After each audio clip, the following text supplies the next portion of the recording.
આમ આદમી પાર્ટીના તમામ નગરસેવકો સાથે આજે તમામ પત્રકાર ભાઈઓને અને પત્રકારો દ્વારા અમે તમામ જનતાને જણાવવા માંગીએ છીએ કે આજની આ પ્રેસ કોન્ફરન્સ એટલી અગત્યની અને શા માટે આ પ્રેસ કોન્ફરન્સનું આયોજન કરવામાં આવ્યું। આપણને બધાને ખબર છે કે સુરત શહેર એટલે તાપીના કાંઠે વસતું શહેર। સુરત શહેરની અંદર અનેકો ખાડી છે અને એટલે દર ચોમાસાની અંદર ઘણી બધી સમસ્યાઓ સુરત શહેરના લોકો એમનો સામનો કરતા હોય છે। સુરતની અંદર ઘણા બધા વિસ્તારો એવા છે કે જ્યાં પાણી ભરાવાના પ્રશ્ન થાય છે, ઘણા વિસ્તારો એવા છે કે જ્યાં ખાડીપુર આવે છે, ઘણા વિસ્તારોની અંદર જયારે ઉકાઈમાંથી પાણી છોડવામાં આવે ત્યારે પણ આપણે તાપીના કાંઠે રહેતા લોકો ખૂબ સમસ્યાનો સામનો કરતા હોય છે। પરંતુ આ સામનો ના કરવો પડે એના માટે સુરત મહાનગરપાલિકા અને એમની ટીમ દ્વારા પ્રી મોન્સૂન કામગીરી કરવામાં આવતી હોય છે અને આ પ્રી મોન્સૂન કામગીરી પાછળ કરોડો રૂપિયાનો ખર્ચો થતો હોય છે। પ્રી મોન્સૂન કામગીરી એટલે કે અલગ અલગ જગ્યાઓ જ્યાં જ્યાં કચરા, ગંદકી આ તમામ વસ્તુઓ થાય છે એની સફાઈ કરવી, સાથે સાથે જે વરસાદી પાણીના જાળિયા, લાઈનો સફાઈ કરવી અને રોડ રસ્તાના જે ખાડા હોય એને બુરવાની ઘણી બધી કામગીરી કરવામાં આવતી હોય છે, જેના પાછળ કરોડો રૂપિયા ખર્ચાતા હોય છે। પરંતુ છેલ્લા 2 દિવસથી તમામ કોર્પોરેટરો સાથે અમે અલગ અલગ વિસ્તારની વિઝિટ કરી અને ખરી હકીકત જાણવા માટેનો પ્રયાસ કર્યો। ખરી હકીકત અને જે કોર્પોરેશન દ્વારા જે રિપોર્ટ આપવામાં આવ્યો છે એ રિપોર્ટમાં જમીન આસમાનનો ફરક છે અને આ જ કારણે અઠવાડિયા પહેલા અમે કમિશનરશ્રીને નોંધ મૂકેલી હતી કે તમે તમારા અધિકારીઓ સાથે એટલે કે સુરત મહાનગરપાલિકાના અધિકારીઓની સાથે એક સમીક્ષા બેઠકનું જે આયોજન કર્યું છે એમાં તમામ હાજર રહે એના માટે લેખિતમાં મેં જાણ કરેલી હતી અને તમામ રિપોર્ટો સાથે હાજર રહે કે પ્રી મોન્સૂન કામગીરી કેટલી કરી છે, કેટલી બાકી છે। પરંતુ દુઃખની વાત એ છે કે આટલી ગંભીર બાબત હોવા છતાં સુરત શહેરના લોકોના માટેનો પ્રશ્ન હતો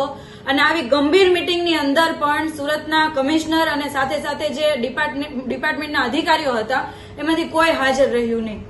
જે ખૂબ ગંભીર બાબત છે। અત્યાર સુધી ભારતીય જનતા પાર્ટીના શાસકો ભાગતા આવ્યા છે, મોઢું છુપાવતા આવ્યા છે, જવાબ આપવા પડે એટલે જતા રહેતા હોય છે, પરંતુ આજે પહેલી વખત સુરત મહાનગરપાલિકાના અધિકારીઓએ મોઢું સંતાડ્યું છે, કારણ કે એમની પાસે જવાબ જ નહીં હોય। ગઈકાલે જે અમે લોકોએ વિઝિટ કરી એમને ખ્યાલ આવી ગયો હશે કે તમામ કોર્પોરેટરો રૂબરૂ જઈને વિઝિટ કરી છે અને તમામ ફોટોગ્રાફ સાથે, તમામ માહિતીઓ સાથે અમને સવાલો પૂછશે તો અમે જવાબ કઈ રીતના આપશું, કેમ કે રિપોર્ટ જે બનાવ્યા એ ખોટા હતા, ખરી હકીકત કંઈક અલગ હતી, તો આજે આ મિટિંગની અંદર હાજર નહીં રહ્યા।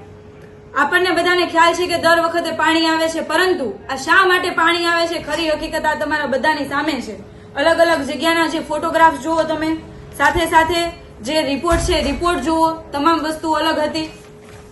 અમારા વિસ્તારની અંદર, આખા સુરતની અંદર જ્યાં જ્યાં આપણે જોઈએ ત્યાં તમામ જગ્યાઓ ઉપર અને ગયા વર્ષે જેટલી જગ્યાઓ ઉપર પાણી ભરાયા હતા એ તમામ જગ્યાના સ્થળ સાથે અમે કમિશનરશ્રી અને તમામ અધિકારીઓ પાસેથી માહિતી માંગવાના હતા કે 1 વર્ષ દરમિયાન આપણે શું કામગીરી કરી કે ત્યાં પાણી ના ભરાય। આપણે ખાડી સફાઈની વાત કરીએ છીએ, અભિયાન ચલાવીએ છીએ, પરંતુ ખાડીની ખરી હકીકત તો આ છે। દર વર્ષે આપણે ખૂબ મોટા પાયે ખર્ચો કરીને અભિયાન ચલાવતા હોઈએ, આરોગ્ય ડિપાર્ટમેન્ટ દ્વારા કામગીરી કરતા હોય, દેખાડવામાં આવે આ એ સુરત છે કે જેમને સફાઈમાં પહેલો નંબર આવ્યો છે, પરંતુ આ તમે બધા જુઓ આ ખાડીની હાલત છે, વિસ્તારની હાલત છે અને આ જોતા આપણને ખરેખર દુઃખ લાગે કે જે શહેરની અંદર એટલે કે પહેલા નંબરનો જે આપણે એવોર્ડ લઈને આવીએ છીએ એ શહેરની અંદર ખૂબ મોટા પાયે ગંદકી છે। આનો મતલબ સાફ એવો થાય કે ભાજપી શાસકો જે પ્રમાણે અગાઉ પણ મેયરશ્રીએ પણ અલગ અલગ વિસ્તારની વિઝિટ કરી હતી, આ વિઝિટમાં એમણે સૂચના પણ આપેલી ને કીધેલું કે ભાઈ આપણે જે પ્રી મોન્સૂન કામગીરી છે આવી રીતના કરીએ છીએ, જ્યાં જ્યાં નથી મેન્યુઅલી થતી તે મશીનરીથી કરાવશું, પરંતુ એ પ્રમાણેની કોઈ કામગીરી થઈ નથી। એ લોકો તો માત્ર ને માત્ર જસ્ટ લેવા માટે, ફાકા ફોજદારી કરવા માટે, વાહવાહી લૂંટવા માટે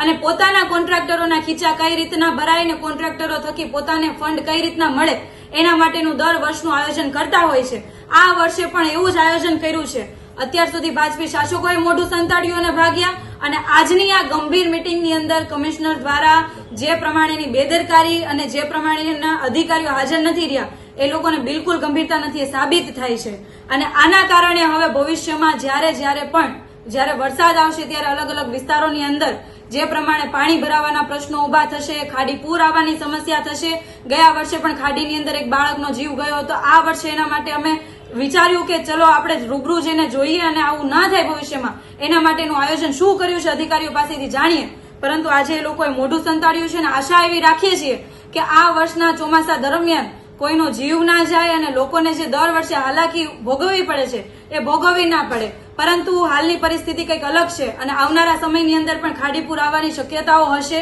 પાણી ભરાવાની શક્યતાઓ હશે, કેમ કે કામગીરી જમીન લેવલ પર થઈ જ નથી. અને આવું જો બનશે તો આવનારા સમયની અંદર જે રીતના અત્યાર સુધી ભારતીય જનતા પાર્ટીના શાસકોનો વિરોધ કરતા આવ્યા છીએ, માનનીય મેયરશ્રીનો વિરોધ કરતા આવ્યા છીએ, પરંતુ હવે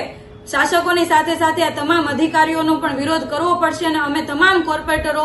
આવનારા સમયમાં જે કોઈ સમસ્યા ઉભી થશે એમનો અમે વિરોધ નોંધાવીશું. જય હિન્દ, જય ભારત. અને સાથે આ જે અલગ અલગ ખાડીઓના જે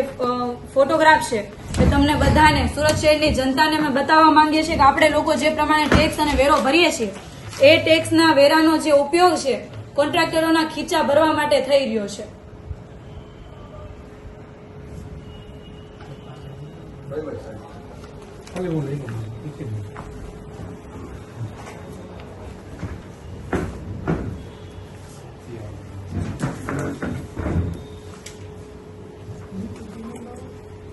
मीटिंग क्या बोला है?